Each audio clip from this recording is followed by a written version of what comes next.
Terang-terangan sentil Dodi Sudrajat, Ustadz Zaky Mirza sebut bapaknya rese ya. Sejak kepergian Vanessa Angel dan Baby Andriansyah, publik tak henti-hentinya disuguhi polemik baru yang di dalamnya melibatkan nama Dodi Sudrajat. Bukan lagi satu atau dua perkara, masalah yang diseret ayah mendiang Vanessa Angel bahkan digadang-gadang sudah mencapai episode 13. Tak ayal, publik pun dibuat geleng kepala, termasuk salah satunya Ustadz Zaky Mirza. Di sela kegiatannya, Ustadz Zaky Mirza menyinggung kasus Vanessa Angel di hadapan jemaah ibu-ibu. Setelah mendapat jawaban dari jamaahnya, meski tak mengikuti secara intens kabar tersebut, Ustadz Zaky Mirza terang-terangan menyentil sikap Dodi Sudrajat.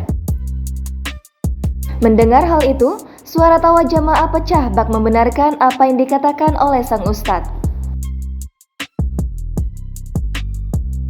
Bukan tanpa alasan, Ustadz Zaky Mirza ikut kebingungan saat nasab Galaski justru diganti dengan nama belakang ibunya. Selain itu, dia juga menyoroti rencana Dodi Sudrajat memindahkan makam anaknya sendiri.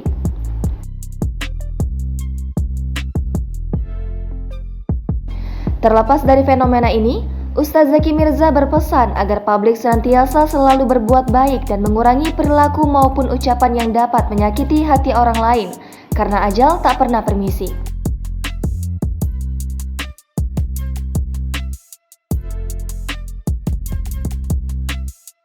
Melihat Ustadz Zaky Mirza yang ikut turun gunung, netizen pun turut memberi sindiran kepada Dodi Sudrajat.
Jangan lupa subscribe, share, komen, dan like ya.